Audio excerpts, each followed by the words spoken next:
pemahaman proses agar gampang dicerna ini penting ya, karena saya melihat ada banyak pertanyaan yang mengerti tentang sebuah program slot-slot yang ada di proses seperti itu. Sebenarnya proses slot yang kita beli ini, tujuan kita membelinya ini kita harus paham dulu untuk mendapatkan Tron. Sebenarnya slot-slot ini ya, slot-slot ini terdiri dari 15 slot ini itu adalah jaring Tron yang ada di program proses yang mana tujuannya untuk mendapatkan potensi Tron ya. Jadi setiap kita membeli slot itu kita mempunyai lubang-lubang ini ya, lubang-lubang jaring ini. Ketika ini dimasukin itu akan masuk Tronnya seperti itu sesuai program. Nah, sama kasusnya di jaring ikan. Kenapa saya analogikan jaring ikan? Karena hampir bisa dipahami dari sini fungsi dari slot.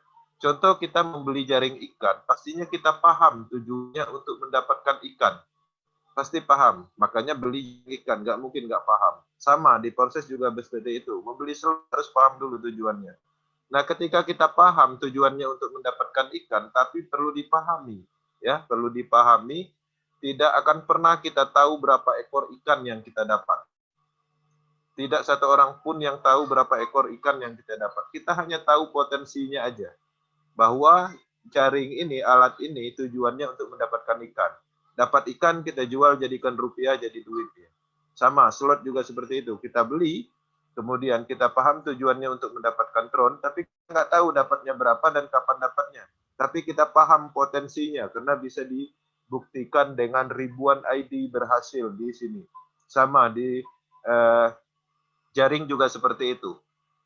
Setiap orang membeli jaring nelayan itu bisa dibuktikan bahwa dia bisa menghasilkan ikan dari jaring itu. Sama di slot proses juga seperti itu.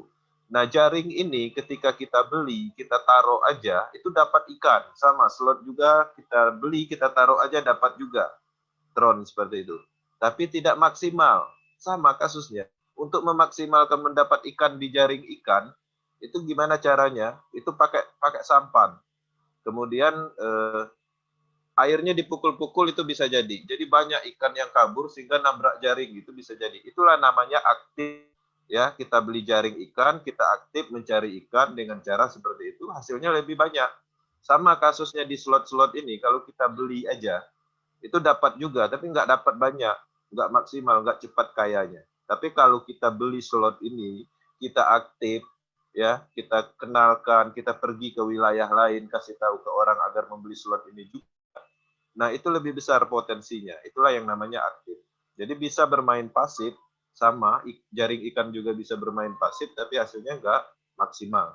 Nah, pemahaman ini penting dicerna bagi yang memang susah memahami arti dari slot ini, kegunaan dari slot ini.